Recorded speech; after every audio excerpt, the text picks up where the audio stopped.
हाँ जी, welcome students ਆਪਾਂ नवा चैप्टर स्टार्ट कर लेंगे। That is chapter number 7 integrals. Okay, देखो इंटीग्रल्स बच्चे सब तो पहले तो there are the two type of integration, मतलब एक होंगी इंडेफिनिट इंटीग्रेशन, एक होंगी डेफिनिट इंटीग्रेशन। ठीक है, तो असी दोनों का ही जो भी सारा पार्ट है इस चैप्टर के पढ़ांगे। ठीक है, काफ़ी वड्डा चैप्टर आ पर आप फिर भी आराम के नाल इनू सॉल्व करना वा। ठीक है, तो इंटीग्रेशन सब तो पहले पार्ट है कि it is the reverse process of differentiation का रिवर्स प्रोसैस बिल्कुल उल्टा पार्ट जोड़ा that is a differentiation integration. ठीक है जी, और जिमें कि मान लो ये आप की फाइंड आउट करते हैं, जिमें मान लो मैंने पता कि डेरीवेटिव साइन एक्स का डेरीवेटिव होंगे कॉज एक्स। ठीक है ना, डेरीवेटिव मैंने पता, पर ये की गिवन होंगे इंटीग्रेशन के एक फंक्शन यहो जिहा गिवन होंगे वै। ठीक है, तुसी मान लो कि तुसी उन्होंने की किया होंगे है कि ਉਹਦਾ ਡੈਰੀਵੇਟਿਵ ਆਲਰੇਡੀ ਗਿਵਨ ਹੁੰਦਾ। ਠੀਕ ਹੈ, ਉਹਨਾਂ ਨੇ ਕਿਹਾ ਹੁੰਦਾ ਕਿ ਤੁਸੀਂ ਇਹਦਾ ਇਹੋ ਜਿਹਾ ਇੱਕ ਫੰਕਸ਼ਨ ਲੱਭ ਕੇ ਦਿਖਾਓ ਕਿ ਉਹ ਕਿਹੜਾ ਇਹੋ ਜਿਹਾ ਫੰਕਸ਼ਨ ਹੈਗਾ ਕਿ ਜਿਹਦਾ ਡੈਰੀਵੇਟਿਵ ਆ ਜਿਵੇਂ ਮੰਨ ਲਓ cos x ਲਿਖਿਆ ਹੋਵੇ ਹੈ ਨਾ, ਆਪਾਂ ਫਾਈਂਡ ਆਊਟ ਕੀ ਕਰਕੇ ਦਿਖਾਣਾ ਕਿ ਕਿਹੜਾ ਇਹੋ ਜਿਹਾ ਫੰਕਸ਼ਨ ਹੈਗਾ ਜਿਹਦਾ ਡੈਰੀਵੇਟਿਵ cos x ਹੁੰਦਾ। ਠੀਕ ਹੈ, ਤਾਂ ਅਸੀਂ ਕੀ ਲਿਖਾਂਗੇ sin x। ਠੀਕ ਹੈ, ਸਿੰਪਲੀ ਹੁਣ ਜਿਵੇਂ ਡੈਰੀਵੇਟਿਵ ਆਫ ਜਿਵੇਂ ਇਹਦਾ ਲਿਖਿਆ ਹੋਵੇ, ਠੀਕ ਹੈ ਨਾ, ਇਹਦਾ ਡੈਰੀਵੇਟਿਵ x ਸਕੁਅਰ ਹੈ। एक्स स्केयर किहड़ा हो जा फंक्शन है जिसका डेरीवेटिव एक्स स्केयर होंगे। ठीक है ना, इस तरीके के नाल है ना, इनू आप कहते रिवर्स प्रोसैस मतलब डेरीवेटिव गिवन है तो फंक्शन कट के दिखाओ। तो डिफरेंसीएशन च आप करते कि फंक्शन गिवन होंगे तो उसका डेरीवेटिव निकालते थे।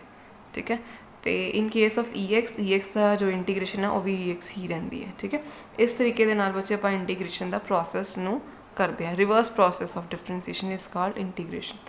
ठीक है, अच्छा एक होर चीज़ इत्थे मैं थोड़ा जिहा दस देना चाहती हाँ, जिवें इहदे विच आपां हमेशा इंडेफिनिट इंटीग्रल होंदा। इंडेफिनिट इंटीग्रल दे विच लिमिट्स गिवन नहीं होंदियां कि इन्ने तो लैके इन्ने लिमिट दे विच तुसीं इंटीग्रेशन नूं फाइंड आउट करो। सो उहदे नाल आपां एक कॉन्सटेंट जदों भी आपां इंटीग्रेशन किसी भी फैक्टर की फाइंड आउट करदे एक कॉन्सटेंट जरूर लगाना। मतलब मान लो जिवें इंटीग्रेशन इंटीग्रेशन का इतना साइन होंदा F of X D X is equal to F X. मान लो तुहाडा आंसर आया प्लस सी, एक कॉन्सटेंट जरूर आप लगाईदा हमेशा ये। इनडेफिनिट च लगाना, डेफिनिट जो करा इंटीग्रल वो नहीं लगावांगे। ठीक है, सिंबल मीनिंग देख लैने, यदा मतलब होंदा वा integral of F with respect to X. F X D X एक फंक्शन गिवन है विद डी एक्स का मतलब है with respect to D X. आप X with respect to X जोड़ा आप डिफरेंट इंटीग्रेट कर रहे हैं। Okay, F X in this यदा मतलब इंटेग्रेंट का इंटैग्रेंट। ठीक है ना, जिमें आ इंटीग्रेशन लगा हुआ पूरे चीज़ की कहांगे इंटैग्रेंट का। ठीक है, एक्स नू आपां की कहांगे फंक्शन जोड़ा है, फंक्शन नू आपां की कहते हैं इंटीग्रेंट का ये वाला। ठीक है, एक्स जोड़ा है वा ये की है वेरीएबल ऑफ इंटीग्रेशन है वा। ठीक है, मान लो वाई भी हो सकता है जगह पर है ना, कोई और वेरीएबल भी हो सकता है, बट विद रिस्पैक्ट टू अगर आप एक्स कटते पे तो that is a variable of integration. ठीक है, इंटीग्रेट का मतलब है कि इंटीग्रल फाइंड आउट करना है। इंटैग्रल ऑफ एफ तो भी मतलब वही है। Integration the process of finding the integration constant of integration any real number C considered it at the constant function. Okay, so सब तो पहले तो जिमें सानू पता कि डेरीवेटिव फाइंड कर लेंगे, आप कुछ फॉर्मूले किए थे उस तरीके के नाल डेरीवेटिव इंटीग्रल फाइंड आउट कर लेंगे। There are also number of formulas. ठीक है, तो इनू की कहते हैं आप एंटी डेरीवेटिव भी कहते हैं। अगर लिखा हुआ कि find out the integration of, find out the integral of, या find out the anti derivative of this function, तो इस तरीके के नाल भी आप फाइंड आउट करते हैं। ठीक है, तो देखो इदा एंटी डेरीवेटिव। ओके, आ देखो ये फॉर्मूले, सब तो पहला फॉर्मूला तो यही वाला पहला फॉर्मूला जिवें X power N D X is equals to X power N plus one upon N plus one plus C. ठीक है, फिर N is not equal to -1। जिवें देखो बच्चे आप इंटीग्रेशन डिफरेंसीएशन दे विच कितना ना एक्स पावर एन की डिफरेंसीएशन की होंदी सीगी D by D X of X power N कितना करते सीगे एन अगे आ जाता सीगा एन -1। ठीक है, पर हुण integration of X power N कितना करांगे, ये विच पावर जिहड़ी है एक पावर ऐड होगी और वही वाली पावर जिहड़ी है नीचे भी आ गई विद नाल सी है ना। जिवें मान लो एक्स की पावर 3 होवे तो मैं की लिखांगी 3 + 1 over 3 + 1 + c, x power 4 over 4 and that will be your answer. उसके बाद integral d x x plus c, इसका मतलब है कि डी एक्स कला डी एक्स होना मतलब है कि इट इज़ 1 डी एक्स है ना। तो कॉन्स्टेंट का इंटीग्रेशन की होंगी हमेशा एक्स। ठीक है, मान लो इतने हो 3 डी एक्स आए तो की लिखोगे 3x। है। पर इन केस ऑफ अगर डेरीवेटिव मान लो होवे 1 का डेरीवेटिव कढ़ना हो कॉन्सटेंट फंक्शन का डेरीवेटिव 0 होंगे, पर इंटीग्रल च की लिखी अपना एक्स नाल आ जाता, ठीक है ना। कला 3 हो तो 3x हो जाता है, 4 हो तो 4x, इस तरीके के कुछ भी ना हो 1x हो जाए, कुछ भी ना हो जिवें है ना कला x + c भी आ जाए। cos x का इंटीग्रेशन sin x, ठीक है, sin x की इंटीग्रेशन माइनस cos x, ठीक है। हुण देखो सारे फॉर्मूले तुहानूं सेम जो लगणगे, मिक्स नहीं करने, बट ठीक है, बट बहुत ध्यान दे नाल करना तो मिक्स नहीं करना कुछ भी। बस सीकन स्क्वायर x का integral tan x, cosecant square x का इंटीग्रल माइनस cot x, ठीक है। सीकन x tan x का integral secant x + c, cosecant x cot x का integral minus cosecant x + c, ठीक है। इनवर्स वाले भी आप कर लीए, तुहानूं पता ही कि साइन इनवर्स x का डेरीवेटिव आ हुंदा है ना। हुण इधर वाली चीज़ है कि dx/(1 - x² = sine inverse x + c, okay. इस तरीके आही वाले का माइनस cos x भी अगर ये नहीं है अंडर रूट नहीं है 1 + x² आ रहा तो tan इनवर्स x भी होंगी, तुहानूं पता है ना। डिफरेंसीएशन च आपां कीते आए वही वाला रिवर्स करके तो इंटीग्रेशन आ जाते dx/(1 + x² - cot x inverse x + c, ठीक है। कुछ आही वाले फॉर्मूलेज भी है, जो आप यूज़ करते रहेंगे तुहानूं पता लग जाएगा। ex का इंटीग्रेशन ex ही रही है, 1/x की इंटीग्रेशन की होंगी है log mod x + c, ठीक है। देखो सानू पता सीगा कि अगर डेरीवेटिव की गल करिए d/dx ऑफ log x का डेरीवेटिव कितना होंदा सीगा, है ना 1/x। 1/x की इंटीग्रेशन की होएगी log of mod x। mod x क्यों लैने इत्थे आ दे मैं तुहानूं दस दवां एक बारी। log ऑफ बच्चे x होवे तो भी 1/x होंदा है ना, तो log ऑफ जे मैं कहां -x कट के दिखाओ मैनूं डेरीवेटिव इहदा, है ना, तो तुसीं की लिखोगे 1/-x into d/dx of -x, है ना, इंटू d/dx ऑफ -x, ठीक है। तो की आना सीगा 1/-x -x का d/dx -1 आ तो कैंसल हो गया, तो भी 1/x ही आती है, ठीक है ना। यदा मतलब log x की डेरीवेटिव भी 1/x है, तो log ऑफ -x का डेरीवेटिव भी 1/x है, ठीक है ना। तो x तो -x में कंबाइन करके मैं कि लिख देनी मॉड च ले लीदा आप, एक बारी पॉजिटिव वैल्यू ले लो, एक बारी नेगेटिव ले लो, ठीक है। बट आंसर दोनों का की आवा 1/x ही, ठीक है। इस तरीके के दैट्स वाई उन्होंने मॉड ऑफ एक्स लिखा। हमेशा जो भी 1/dx की इंटीग्रेशन लिखनी है log mod x + c, ex dx का integration ex/log x + log a + c, ठीक है। इस तरीके के सब तो पहले तो कुछ फॉर्मूलाज में ध्यान नाल एक बार देखो, पढ़ो चंगी तरह, है ना। थोड़ी बुक दे विच भी गिवन आ, इन्होंने देखो एक बारी अपनी कॉपी पर नोट डाउन करके रखो, फिर उस तो बाद जो नैक्सट एक्सरसाइज वर्क स्टार्ट करते हैं, ठीक है। प्रॉपर्टीज़ है कुछ देखो गिवन नहीं है प्रॉपर्टीज़ की, जिदा इंटीग्रेशन आ, ठीक है, इंटीग्रेशन आ नाल ओहदा बाहर डेरीवेटिव पिया है, इंटीग्रेशन ही की करना डेरीवेटिव नूं कैंसल आउट कर देना, ठीक है ना। दोनों इनवर्स प्रोसैस है, जो मान लो मैं लिखा 2 है तो नाल ही लिखदा 2⁻⁻1 इनवर्स ऑफ 2, है ना, 2 के नाल 2⁻⁻1 तो कैंसल आउट ही हो जाएगा इस तरीके के नाल, तो आ कैंसल आउट होकर कल्ला f(x) रहेगा, ठीक है। आवरेज अगर मान लो किसी भी 2 इक्वलेंट फंक्शनस आ जाए, है ना, कोई भी 2 फंक्शनस है उन्हों का derivative 2 definite indefinite integral with the same definite lead to the same family of curves, so they are equivalent, ठीक है। कोई भी 2 इनडेफिनेट इंटैग्रल जिन्हों का डेरीवेटिव इको मतलब आंसर सेम है उन्होंने, इट रिप्रजेंट द मतलब वो दोनों सेम ही होंगे एक तरीके नाल। अगे देखो f(x + gx), ठीक है। जो मान लो एडिशन च गिवन हो आप इसका इंटीग्रल कितना फाइंड आउट करांगे वखरा वखरा, पहले वाले का फिर दूसरे वाले का, ओके।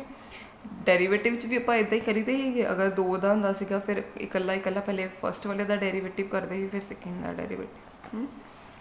अच्छा जो मान लो इदा गिवन हो k टाइम्स f(x), कितना करांगे k टाइम f(x) का मतलब है कि जो मान लो गिवन हो 3x, है ना, कोई कॉन्सटेंट है k इज़ अ कॉन्सटेंट, तो कॉन्सटेंट आप कर सकते हैं कॉन्सटेंट में चुक के बाहर ला लो, तो f(x) का अंदर इंटीग्रल कर दो, ठीक है। इस तरीके के नाल आप कर सकते। हाँ जी, नैक्सट प्रॉपर्टी है कि k1 f1 x a2 ना किन्ने सारे अगर मान लो कुछ इतना के फंक्शनस हो जिन्हों के बाहर एक कॉन्सटेंट टर्म गिवन हुए, है ना, इदा वाले, तो की कर सकते आप करा कॉन्सटेंट टर्म बाहर ले लो फंक्शन का डेरीवेटिव, ये भी कॉन्सटेंट टर्म बाहर फंक्शन का डेरीवेटिव अपू सो ऑन जिन्नियां भी टर्म्स है सब का इदा ही करा, ठीक है। हुण एक सारिया चीज़ां प्रॉपर्टीज़ बच्चे जो आप क्वेश्चनस करांगे उन्होंने अप्लाई करांगे तो उदों लिए तुहानूं ज़्यादा क्लीयर हो जाएगी, ठीक है। सो नैक्सट करते हैं right and anti derivative of the following bye the method of inspection. Inspection का मतलब होंदा है कि तुसी उदां ही मतलब कि मैथड दे नाल कोई फॉर्मूला अप्लाई करके तुसी इंटीग्रेशन नहीं करनी। इंस्पैक्शन मतलब उदां ही देख के दसो कि cos 2x गिवन है ਇਹਦਾ एंटी डेरीवेटिव कि ਕਿਹੜਾ ਇਹੋ ਜਿਹਾ फंक्शन होएगा जिदा डेरीवेटिव cos 2x आंदा। उन्होंने तो पुछण का मतलब यह है किहड़ा हो जा फंक्शन है जिदा डेरीवेटिव जो है cos 2x आंदा है ना। cos 2x का डेरीवेटिव बच्चे तुसीं याद करो cos जो डेरीवेटिव है साइन का डेरीवेटिव cos आंदा तो 2x गिवन है मतलब sin 2x हो सकता, ठीक है ना। sin 2x पर sin 2x का डेरीवेटिव करते हो तो 2 sin 2x आंदा साडे कोल, ठीक है। यदा मतलब आप लिख सकते हैं ना कि cos 2x is equals to 1/2 derivative of sin 2x, ठीक है ना। सो साडे कोल एदा एंटी डेरीवेटिव की बन के आ गया 1/2 sin 2x, ठीक है ना। 1/2 sin 2x, ठीक है। इस तरीके के नाल थोड़ा जज करके जे मान लो ये नहीं इंस्पैक्शन के नाल नहीं भी कढ़ने आते तुसीं दूसरा मैथड भी लगा सकते हो, और मैं तुहानूं हुणे दस देने एक्सप्लेन कर देने। जिवें 3x स्क्वेयर आ है ना, किहड़ा हो जा मान लो फंक्शन होएगा जिहदी वैल्यू जी है 3x स्क्वेयर आएगी। देखो 3x स्क्वेयर आ तुसीं x क्यूब लिखो है ना, x क्यूब लिखोगे तो 3 अगे आ जाएगा 3x पावर 2 है ना। यदा मतलब x क्यूब की जी जो है ना डेरीवेटिव वो है तो यदा मतलब यदा एंटी डेरीवेटिव इस चीज़ का एंटी डेरीवेटिव की लिखोगे सब तो पहले तो x क्यूब हो गया, ठीक है ना। 4x क्यूब का कि मतलब x की पावर कितनी होएगी 4 होएगी, तो ही 4 वाली पावर अगे आई है, ठीक है ना। x power 3 plus x power 4 आ आएगा साडा एंटी डेरीवेटिव बाय इंस्पैक्शन। उस तरीके नाल देख के आप कर लिया, सिंपल सा सीगा है ना। 1/x था आ देखो 1/x हुण दसो किहड़ा हो जा फंक्शन है जिदा डेरीवेटिव 1/x हुंदा है ना, cos x हुंदा। तो हुणे मैं दस्सिया कि जिवें cos x का डेरीवेटिव सॉरी log x का डेरीवेटिव भी 1/x हुंदा वा तो log ऑफ माइनस x का भी की हुंदा 1/x ही हुंदा। सो तां करके आपां की लिख दीदा log ऑफ mod x, ठीक है ना। इदां तो आ तो हो गया इंस्पैक्शन के नाल, सिर्फ देख के तो सिंपल जो होंगे जोड़े तुहानूं इंस्पैक्शन के नाल देख के पता लग जाएंगे, पर बाकी वाले तो प्रॉपर फॉर्मूला अप्लाई करके कढ़ने पैणगे, ठीक है। सो देखो नैक्सट एग्जाम्पल की है x³ - 3/x², ठीक है। यह वाली एग्जाम्पल किस तरह करांगे देखो सब तो पहले तो आप प्रॉपर्टीज़ ही यूज़ करनी है मेनली आपां।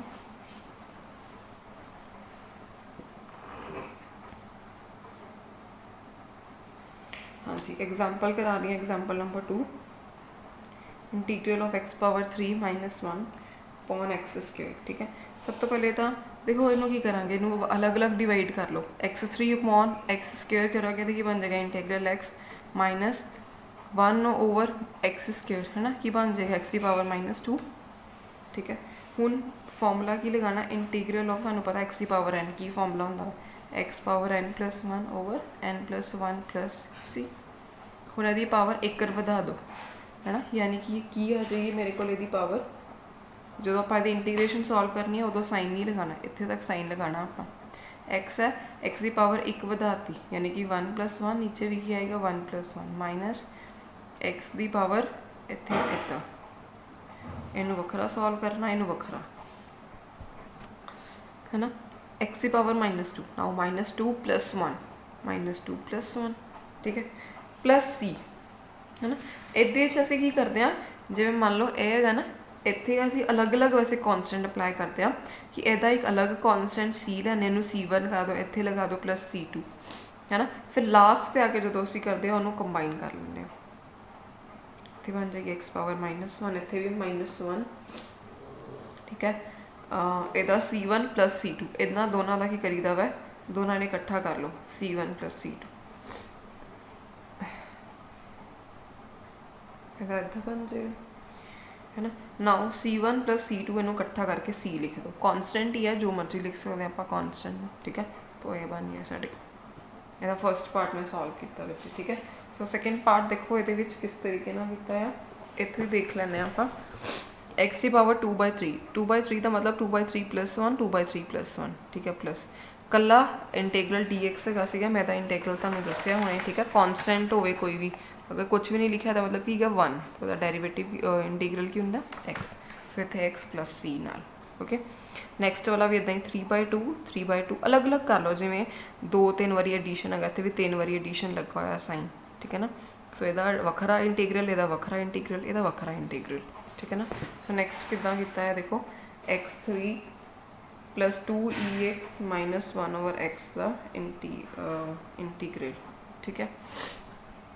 सो x³ का इंटीग्रल की करोगे 3 + 1/3 + 1, ठीक है, प्लस 2 नूं बाहर रहन दो, ex का इदा इंटीग्रल पहले ले लो, ठीक है, माइनस इंटीग्रल 1/x dx पहले लिख लो, ठीक है। ऐदा तो चलो मैं कर देता हूँ, ex का इंटीग्रल ex, ठीक है, log 1/x का इंटीग्रल मैं हुणे तुहानूं दस्सिया की हुंदा वा log of mod x, okay, plus की लाना नाल c, ठीक है। ये हो गया सॉल्व साडे कोल। इत्थे स्टूडेंट्स 3/2 सीगा, मैं इदा नहीं लिया, 3/2 है, सो इत्थे दी पावर आ जानी है 5/2, इत्थे भी यदि पावर आनी है 5/2, 5 तो आ उपर पावर 2 ले जाए, ठीक है, इदा। तो इस तरीके के नाल बच्चे क्वेश्चनस नूं सॉल्व करोगे, ठीक है। हुण नैक्सट हैगा मेरे को एग्जाम्पल, एक एग्जाम्पल नंबर 3, इहदा पहला पार्ट हैगा कि sin x + cos x का dx का इहदा इंटैग्रल, sin x का इंटीग्रल, हुण यह नहीं लिखना कि sin x का इंटीग्रल, ठीक है, ध्यान नाल देखना कि sin x का इंटीग्रल अगर डेरीवेटिव करो तो sin x का डेरीवेटिव cos x होंदा है, ठीक है ना, but in case of integral करांगे तो sin x का इंटीग्रल माइनस cos x होंदा, ठीक है ना। cos x का अगर तुसी डेरीवेटिव करो, cos x का डेरीवेटिव होंदा माइनस sin x, पर cos x का इंटीग्रल करो तो यह होंदा वा कल्ला sin x, ठीक है। सो इस तरीके दे नाल बच्चे ध्यान दे नाल देख के फॉर्मूलाज की हैगे आ, डिफरेंस कर करके कि डिफरेंसीएशन च आपां की मैं लिखदी हाँ, इंटीग्रेशन च आपां की लिखने हैं, उस तरीके दे नाल आपां करने हैं, ठीक है। नैक्सट आ फर्स्ट क्वेश्चन हो गया। सो नैक्सट वाला सेकेंड पार्ट तुसी अपने आप करोगे। थर्ड पार्ट इज दिस कि integral 1 - sin x over cos² x dx is equals to, इनू कितना कर सकते, अलग अलग कर लो, 1 के नीचे cos² x अलग लिख लो, माइनस इतना अलग, है ना, sin x cos² x dx, 1/cos² x का की बन गया sec² x dx माइनस आ देखो sin x over cos x, इनू इदा लिख सकते हैं ना, sin x एक बारी cos x लिख लो, एक बारी इदा कर लो, sin ओवर cos की बन गया tan x, इहदा की बन गया sec x dx हो गया। इतने अलग अलग डेरीवेटिव, अलग अलग मतलब इंटीग्रल पाओ, इहदा वखरा, इहदा वखरा। हुण sec² x का इंटीग्रल की हुंदा वा tan x, ठीक है, tan x प्लस आ देखो tan x sec x, tan x का integral sec x plus c which will be your answer, minus sorry students एक गल इत्थे नोट करके रखनी है, साडे कोल कॉस का इंटीग्रल है, साइन का इंटीग्रल है, टैन का कोई इंटीग्रल नहीं है, कोसीकेंट का कोई इंटीग्रल नहीं होंदा, ठीक है, सीकेंट का कोई इंटीग्रल नहीं होंदा, वो कुछ अलग फॉर्मूलाज है वो आप नैक्सट एक्सरसाइज के करांगे, बट एज सच वह कोई in the case of basic formulas के कोई इंटीग्रल नहीं होंदा, ठीक है ना। आप कुछ वो डेरीवेशन करके वो निकालते हैं, जरूर वो नैक्सट करांगे आप, ठीक है, बट एज सच वह कोई भी इंटीग्रल नहीं होंदा, इंटीग्रल बस इन्ना ही फंक्शनस के होंगे, ठीक है ना। सो नैक्सट आप स्टार्ट करते हैं कुछ questions. So next I am going to start with the exercise number 7.1। It's a very easy one exercise, तुसीं शायद ज़्यादा कुछ किया भी होएगा जरूर, by the method of inspection के नाल बच्चे निकालने। आप क्वेश्चन तुसीं अपने आप करोगे, आ वाला बहुत ही ईजी है, cos 3x किदा डेरीवेटिव है ना, किदा डेरीवेटिव आ वाला होंदा है ना, तुहानूं पता कि cos हुण किदा डेरीवेटिव आएगा, cos साइन का आएगा, तो नाल 3x की बना sin 3x का करके देख लो, है ना, 1/3 sin 3x इहदा बन जाएगा इस तरीके दे नाल, इहदा भी इदा ही, इहदा हुणे आ वाला हुणे आपां कीता आ 4e 3x तो इदा ही रहेगा, है ना। ये तुसीं स्टूडेंट्स में हिंट दिते हैं with the help of example, inspection में खुद करो। ये वाला मैं हुणे दस रही हूँ क्वेश्चन, है वाला इहदा फर्स्ट पार्ट बहुत ही ईजी पार्ट्स है, कुछ मैं सिर्फ टफ वाले पार्ट्स एक्सप्लेन करांगी, बाकी पार्ट्स तुसीं इहदे खुद करने हैं। 6th क्वेश्चन है 4e⁻3x + 1 dx, इहदा डेरीवेटिव निकालना है। सब तो पहले ना 4e⁻3x इनू वखरा कर लो, प्लस इंटीग्रल 1 dx इनू वखरा कर लो, आ वखरा है वखरा, सब तो पहले तो इदां ही, ठीक है। फिर 4 है ना, 4 कॉन्सटेंट है, उन्होंने बाहर निकाल लो। जो मल्टीप्लाई ਦੇ ਵੀ ਮਲਟੀਪਲੀਕੇਸ਼ਨ 'ਚ ਕੌਨਸਟੈਂਟ ਹੋਵੇ ਨਾ ਉਹਨੂੰ ਬਾਹਰ ਲੈ ਲਈਦਾ, ਠੀਕ ਹੈ। Then EX DX plus 1। ਹੁਣ ਇੱਥੇ ਇੰਟੀਗ੍ਰੇਟ ਕਰਨਾ। ਸਾਨੂੰ ਪਤਾ ਹੈ ਕਿ ਬੱਚੇ ਇੰਟੀਗਰਲ ਜਿਹੜਾ ਹੈਗਾ e ਪਾਵਰ 3x ਦਾ ਇੰਟੀਗਰਲ ਹੀ ਹੋਏਗਾ, e ਪਾਵਰ 3x ਹੀ ਰਹਿੰਦਾ ਆ, ਠੀਕ ਹੈ। हाँ, सो EX ਦਾ ਇੰਟੀਗ੍ਰੇਸ਼ਨ ਕੀ ਹੁੰਦਾ, e ਪਾਵਰ 3x। ਬਟ ਜਿਹੜਾ ਇਹਦਾ ਆਪਾਂ ਕੀ ਕਰਦੇ ਆ, ਇਨਟੂ ਕੀ ਕਰਦੇ ਆ, ਨੀਚੇ ਇਨਟੂ d/dx ਆਫ ਜਿਹੜਾ ਇਹਦਾ ਸਬ ਫੰਕਸ਼ਨ ਹੈਗਾ ਉਹਦਾ ਡੈਰੀਵੇਟਿਵ ਨੀਚੇ ਆਉਂਦਾ ਬੇਟਾ, ਠੀਕ ਹੈ। ਇਸ ਤਰੀਕੇ ਦੇ ਨਾਲ 4 e ਪਾਵਰ 3x, ਇਹਦਾ ਬੱਚੇ ਡਿਫਰੈਂਸ਼ੀਏਸ਼ਨ ਕੀ ਹੁੰਦੀ 3, तो इतने डेरीवेशन 3, इतने x। इस तरीके ਦੇ ਨਾਲ ਬੱਚੇ ਇਹ ਕਿਉਂ ਆਉਂਦੀ ਹੈ, ਦੇਖੋ ਧਿਆਨ ਨਾਲ ਤੁਸੀਂ ਆਪਣੇ ਆਪ ਸੋਚੋ। e ਪਾਵਰ 3x है ना, ਇਹ ਕਿਹਦਾ ਡੈਰੀਵੇਟਿਵ ਬਣਦਾ ਪਿਆ ਹੈ।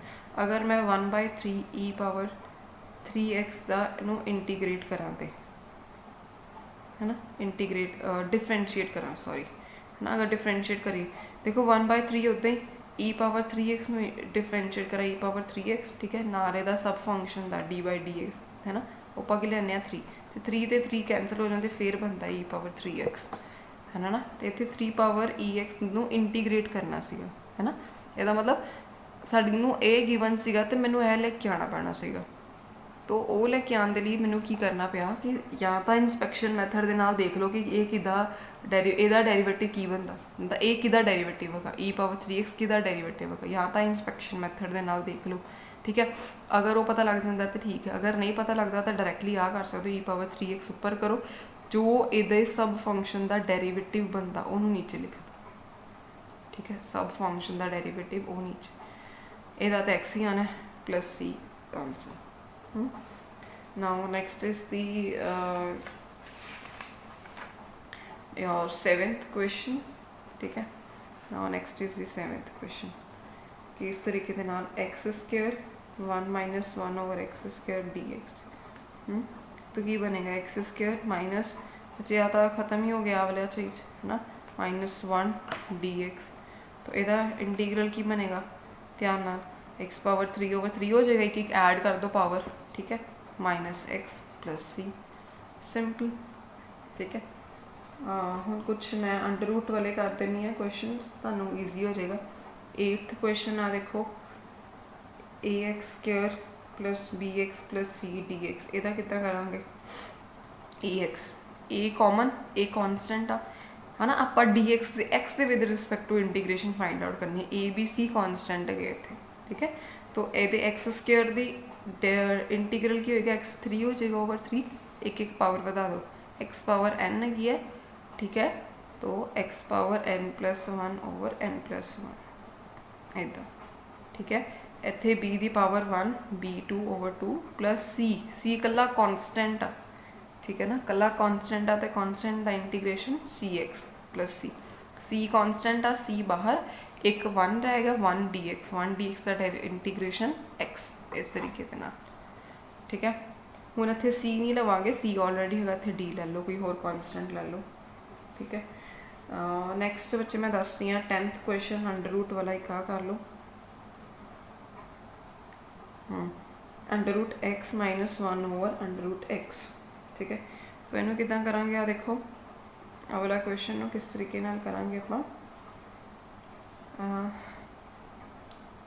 ਇਹਦਾ होल स्क्वायर है ना, होल स्क्वायर का मतलब पहले होल स्क्वायर ही ओपन कर लीए है ना।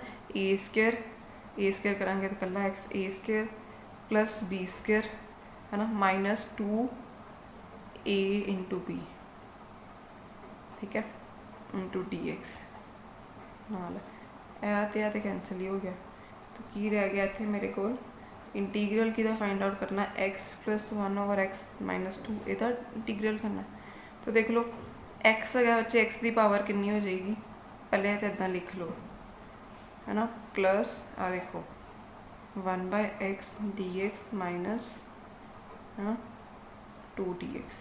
हुण x का इंटीग्रेशन x² / 2 प्लस जो 1 ओवर x का इंटीग्रेशन होने दसी तुहानू log ऑफ mod x, ठीक है, -2x + c, okay. So next is the question number next question तुहानूं दस रही बच्चे, क्वेश्चन नंबर 12 दस रही तुहानूं मैं। हाँ जी स्टूडेंट्स, 12th क्वेश्चन देखो, X square plus 3x plus 4 upon under root X, इसका इंटीग्रल फाइंड करना। अंडर रूट एक्स पहले तेनों सॉल्व करना पैंदा, पावर्स नूं ना आपां इकट्ठी कर लेना। सानूं पता एक्स पावर n मतलब पावर्स की फॉर्म दे विच आपां इहनूं इकट्ठा करते हैं। किस तरह करते हैं देखो, X square plus 3x plus 4 ना एक्स की पावर कितनी आ जाएगी इतने 1/2। अगर ऊपर जाएगी यही वाली पावर एक्स की पावर 2 है, 2 माइनस 1/2, ठीक है, प्लस 3 1 है यदि ऑलरेडी पावर ऊपर जाएगी 1 माइनस 1/2 प्लस 4 के नाल एक्स की पावर माइनस 1/2 dx, ठीक है ना। इस तरीके के नाल यदि पावर्स नूं आपां सॉल्व करने की सब तो पहले कोशिश करनी है। इत्थे कितनी आ जाएगी यदि पावर 2 माइनस 1/2 कितनी हो जाएगी 3/2, ठीक है। अगे प्लस 3x की पावर 1/2 होगी प्लस 4x की पावर माइनस 1/2, ठीक है। एक बार पावर्स सॉल्व हो गई, फिर की करना, सारे की पावर 1 1 प्लस करके तो थले 1 वो वाली प्लस पावर थले लिख देनी। ये 1 प्लस करोगे तो सिंपल आही वाला फॉर्मूला x पावर n वाला फॉर्मूला, ठीक है ना। सो 3/2 प्लस 1 ओवर 3/2 प्लस 1 प्लस हुण इंटीग्रेशन जो करती ना फिर नहीं साइन लाना आप, ठीक है ना। 3 बाहर साढ़े कोल एक्स की power 1/2 plus 1 1/2 plus 1, okay, plus 4 x की power minus 1/2 plus 1 over minus 1/2 plus 1, okay.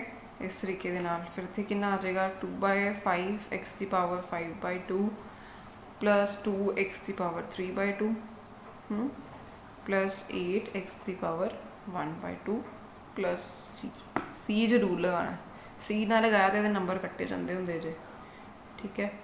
Indefinite इंटैग्रल का जो क्वेश्चन आए सी लगाना, okay. So next is the 13th question. ये मैं एक बार दस देना चाहती हाँ, x3 minus x square plus x minus 1 over x minus 1। बच्चे ना देखो इतने ना जिमें कई बार तो डिवाइड हो गया, सिंगल पावर गई तो इन्हों के डिवाइड कर दी। हूँ x माइनस 1 कितना डिवाइड हो गया, तो नाल डिवाइड ही नहीं होना। ये वाले क्वेश्चन करने दे वैसे तो नैक्सट आएगा एक एक्सरसाइज होर भी प्रोसीजर आएगा, पर अगर यदि फॉर्म च करना हो तो आप यदि उपर देखना कि न्यूमरेटर कुछ यदि फैक्टराइजेशन हो सकती है, ताकि आप ये कैंसल आउट कर दीए, ठीक है। फैक्टराइजेशन देखते हैं किस तरीके हो सकती है। फैक्टराइजेशन हो जाएगी बच्चे, इन्होंने दोनों चो की करिए एक्स स्क्वेयर कॉमन ले लीए, ठीक है। कितना बचेगा एक्स माइनस 1, ठीक है, इतने प्लस लिखो एक्स माइनस 1, ठीक है। So it is x minus 1, तो इतने लिख सकते हैं x square plus 1 x minus 1, एक आ bracket common, x minus 1 common ले लो तो एक एक्स स्क्वेयर प्लस 1 लिख देता, ठीक है ना। नीचे एक्स माइनस 1 डी एक्स आ तो कैंसल आउट हो गया, की रह गया एक्स स्क्वेयर प्लस 1। यदा डेरीवेटिव कि इंटीग्रेशन कितना है x3 प्लस एक्स प्लस सी, हाँ। तो फैक्टराइजेशन करनी है इन्हों के, ठीक है। सो इस तरीके के नाल स्टूडेंट्स बाकी क्वेश्चन भी तुसी कर सकते हो। मैं एक तुहानूं क्वेश्चन इहदा करके दिखा देनी हाँ। एक क्वेश्चन आप ट्रिग्नोमैट्रिक वैल्यूज़ वाला करके दिखा देनी है, बाकी क्वेश्चन स्टूडेंट्स तुसी अपने आप करोगे। ऑलमोस्ट मैं करवा ही दिते हैं क्वेश्चन तुहानूं।